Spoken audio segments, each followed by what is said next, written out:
Next thing is to install this front bolt on the final drive and the torque arm. This wire slot for your license plate wiring is built in here. That goes on the bottom. Front.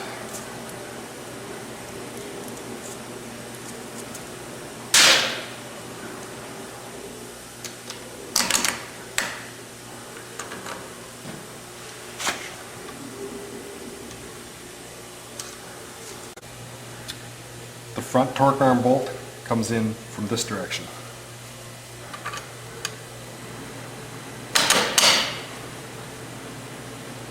Now tighten everything up. We've slid the axle bolt back out. Now we can slide the brake assembly in. This is the caliper with the pads and the mounting bracket and everything all in place.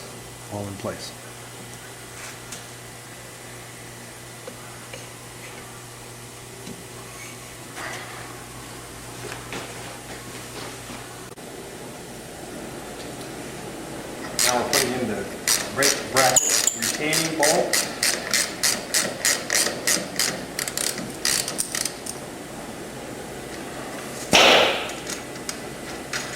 Axle nut. And the brake line. Be very careful to never get brake fluid on any painted surface because it will take it off, kind of like paint stripper.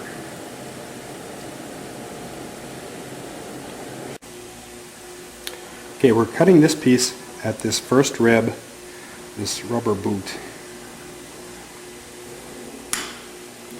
Need that little bit of clearance for the tire.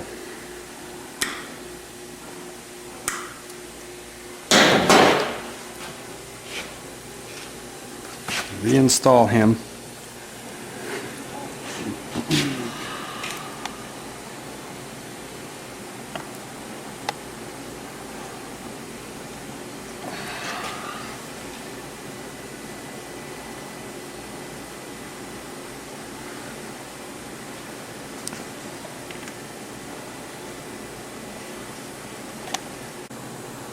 Now you can see that this just barely touches the wheel a little bit, so we're going to take this back off and trim this at an angle with a razor blade.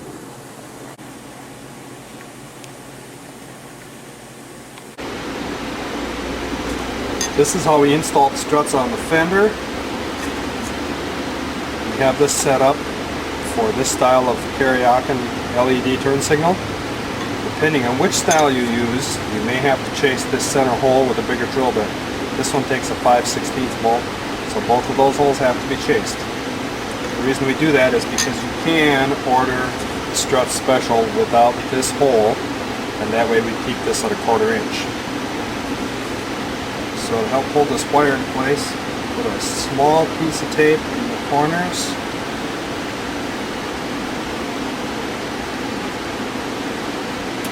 So the wire stays down in there, and you can still slide it back and forth.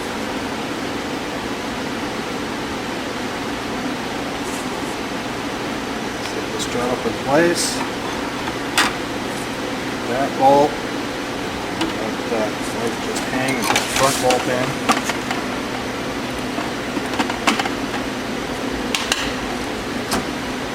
Start this guy, and we're going to put a 1032 bolt in the back. You may have to thread that in sometimes. That one went well. I'll tighten everything up, and the smart way to tighten this up is to hold the Allen head and tighten the nut, not the other way around, because these small Allen heads strip easily. So just use that to hold it, tighten the nut on the back side. Okay, here I want to show you, we've got our tape not on the weld but next to it, because we don't want that thickness in there. We want the tape just on the frame rail. Line this up again, close as you can to the center of this radius, and the tip back here to this pattern you cut out. Use a nice sharp punch, get right in the center of this hole.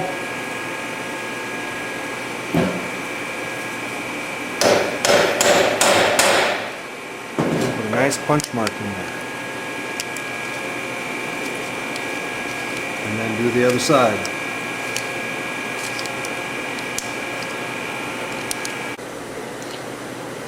Always, always, always use a pilot hole. Don't try to go straight in here with the 5/16 drill that you're going to need.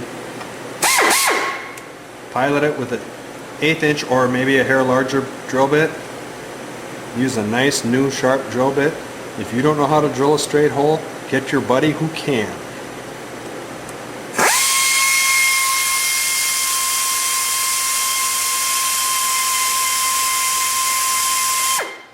Be careful when you go through, because when you go through, you're going to go through to the other side. The last thing you want to do is break a drill bit in this section of the frame.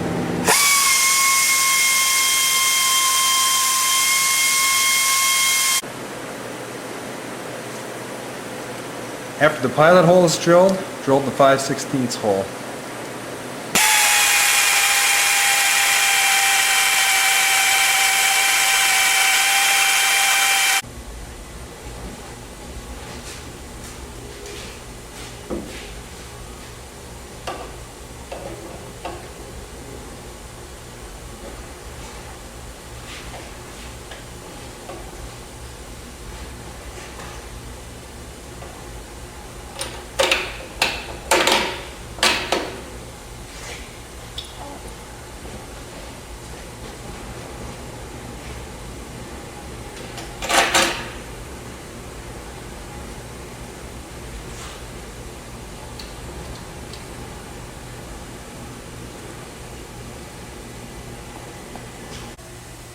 Fender's in place, and we have our first bolt in.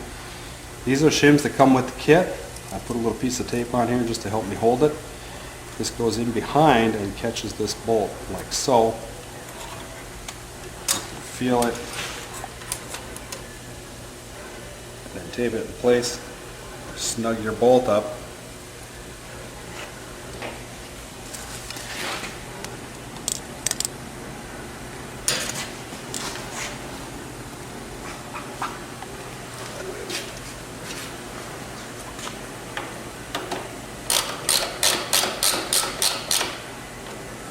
Good. Use some of the packing foam that your fender came in. Roll it up like so. The back just as a spacer, so you can help locate the strut. I pulled this tape out several times so it's not that sticky anymore.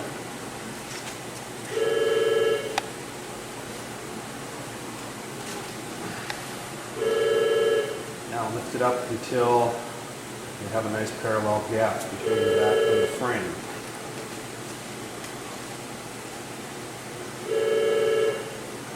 Okay. Now that we've got this gap lined up nice and level, and everything the way we want it, we're going to go transfer punch right here to mark this hole.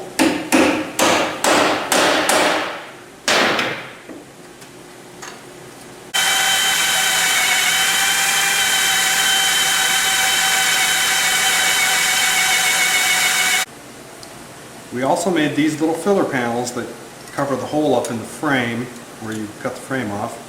The reason we did this is because I feel this is going to be vulnerable to dirt and moisture and water and crud getting in the frame. We tack welded these on, and then we're going to just brush a little paint over all this stuff.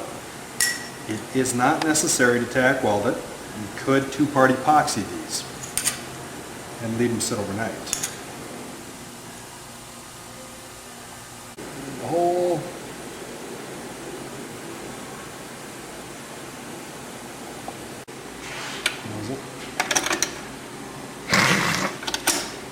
No?